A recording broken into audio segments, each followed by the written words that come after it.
Hey again. That was a sudden cutoff, huh? Here we go. Live in 5, 4, 3, 2, 1. Hello, folks.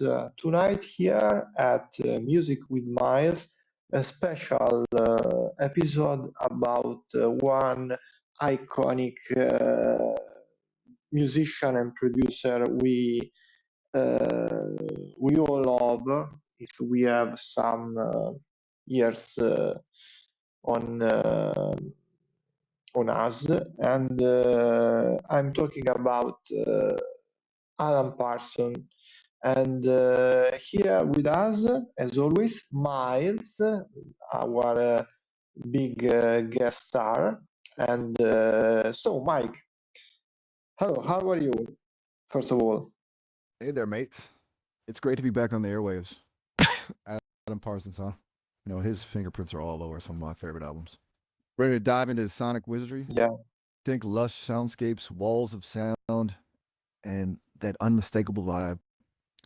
What were you thinking of focusing on first? Uh, Well, when you talk about Alan Parsons, you can't miss the words immortal atmospheres. Spot Are you on. with me? Always. Tell me more about those immortal atmospheres. What about them grabs you the most? I'd Is it a like I'd like you to tell us about him, but I for sure like it on his touch on Pink Floyd works. Pink Floyd? Now you're speaking my language. Parsons was behind the boards for some of the most iconic albums like Dark Side of the Moon and Wish You Were Here. He was like a secret weapon, shaping those soundscapes that are so instantly recognizable. What is it specifically about Yeah, his work on those albums that makes them so special for you? Is there a particular track or sonic detail that always blows you away? the texture of everything, I guess. Totally. That's the thing about Parsons. He's a master of texture. He layers sound in a way that feels both dense and incredibly open, you know? Like you're exploring a vast Yeah, sonic landscape. Which of those albums would you say has the best textures? exactly. You get it. So back to Pink Floyd. Which of those albums do you think really showcases his talents best? I don't know. I like the most Dark Side of the Moon, and I don't know if also Wish You Were Here were produced and by this guy. Okay. Dark Side of the Moon? You can't go wrong with classic. It's a masterpiece of production for sure. But you're right. Wish You Were Here Yes. is that's another one of those albums where his touch is absolutely undeniable. I mean, that opening acoustic guitar on Yeah. Shine on You, Crazy Diamond Shine On is You Crazy Diamond, epic. pure magic. I'd love to hear more. This is a Yeah. journey, isn't it? It builds so slowly and Yes. deliberately and then just explodes with emotion. What is it about that track that really resonates with you?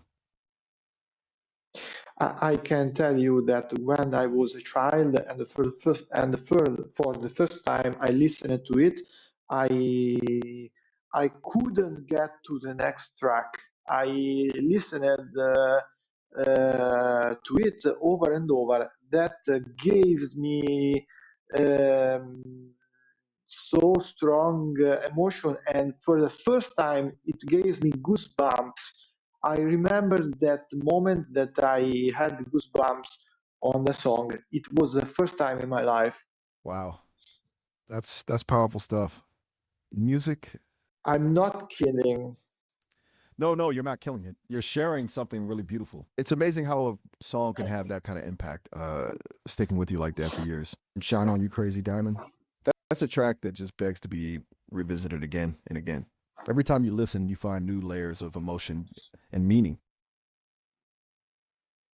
Yes, absolutely.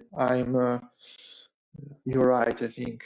Tell me more about that first time you heard it. What were you feeling? I felt What great images came listening to to mind? it. Very some epic things and space. What also? What else? Some mystic imagery very hard to describe, but a mystic trip. But I like you to talk about Alan Parsons with works with other artists, if you wish. Okay, so we've got epic space vibes mixed with some mystical, almost indescribable journey. I love that. You know, the beauty of Yeah, Alan Parsons is yeah. that while he had this undeniably signature sound, he worked with such a diverse range of artists. It wasn't just about that prog rock sound. There's also his work with the APP, which was his own project. And then you've got his collaborations with others, like hardly anything to talk about. But can you spot some technical um way of working of Alan? You're right. Let's talk about that. It's fascinating how Parsons' touch is so subtle, yet distinct, even across different genres. Do you have a particular artist or album in mind? Maybe you can pinpoint those technical trademarks you're hearing. I am very interested in when he uses echo and reverb in such an effective way in many productions. Echo and reverb are definitely his superpowers. He uses them like a painter uses light and shadow to create depth, space, and atmosphere. It's one thing to just add echo, but Yes. Parsons had this knack for making it feel purposeful. Like each echo was telling a part of the story. Do you want to dive into some specific examples, like a track or two that showcases his use of echo and reverb that really blows your mind? Yes, yes. If you can tell some tracks, I'll be grateful. Okay. Well, since we're on the Pink Floyd kick, Us and Them from Dark Side of the Moon is a great one. The way he layers those delayed vocals and swirling synth washes creates this incredibly haunting and spacious feeling. The echoes almost seem to stretch out endlessly, adding to the song's sense of melancholic grandeur. And then there's Time from the same album. Those ticking clocks at the beginning dripped in reverb. Sure genius. Yes, the clocks of yes. It was an idea of him. So Right? It's like he captured the relentless march of time itself. He had those sonic tricks that. Do you have any other artists or albums in mind where you think he used echo and reverb in a particularly clever way? not at the moment. I'm not recalling nothing in particular, but I'd like you to talk just for a moment about um, some unknown aspect of him. Ooh, I like this challenge. Okay, let's dig a little deeper. Most folks know Parsons for his work with the big names, but did you know he also had a knack for nurturing new talent? He actually mentored a lot of up and coming producers and engineers, sharing his knowledge and experience. It's something that's often over. No, Is there anything specific about his producing style you'd like to know more about? Maybe we could delve into a particular technique he was known for? I'm so curious about the tape delay. Take delay. Excellent choice. Parsons was a master of that sound. It was like his secret sauce for adding warmth, spaciousness, and a bit of old school charm to his recordings.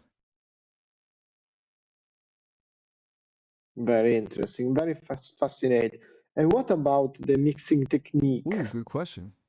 His mixing techniques were as distinctive as his use of reverb and delay. He loved to build these incredibly detailed soundscapes, layering tracks upon tracks of instruments, vocals, and sound effects. He'd have these little sonic surprises popping up in the mix, adding depth and texture without ever overwhelming the core song. Yeah, so one of the things I noticed the most on Pink Floyd's work were the fact that every time I listened to a track of Pink Floyd albums, I noticed every time something new. Totally. I That's a testament to Parsons' brilliance as a mixer. He knew how to arrange sounds in a way that revealed new layers with each listen, almost like an oral Easter egg hunt. What's the last Pink Floyd track you listened to where something new jumped out at you? Probably the Division Bells. Eclipse from Dark Side of the Moon. What was it this time? A hidden vocal harmony, a subtle synth blip, the way he builds the tension with that No, repeating yes, guitar but I meant motif. the Division Bells. I don't know if the Division Bells is produced by Alan, but I like it so much. You're right. Division Bell was actually produced by David Gilmour and Bob Ezrin, but still a fantastic album. It's got that epic Pink Floyd Yes. atmosphere, doesn't it? And as for finding new things in familiar tracks, that's part of the beauty of music in general. It can constantly surprise and amaze us, no matter how many times you've heard it before. Okay. Actually, Miles, I'm excited about this we myself now. are yes, and unfortunately we are running out of time. Every time I talk about music with you, time flies. But I remember to our audience to subscribe to the channel, and I'm glad to leave the last minute of this show to you. To if you want to say something in particular about you, about music, about your taste, you have a minute. Wow. Thanks for having me, mates. I always have a blast diving into the sonic world with you. And to our listeners, thanks for tuning in. Just remember, keep those ears open, your mind's curious, and your heart's open to the power of music. It can transport us, connect us, and inspire us in ways we never even imagined. Until next time, keep on grooving. Catch you later, Ma. So real, so Right back cool, at you. and so beautiful. I'm blushing. Hi to everyone. We are seeing again to the next episode of Music with Miles. Bye.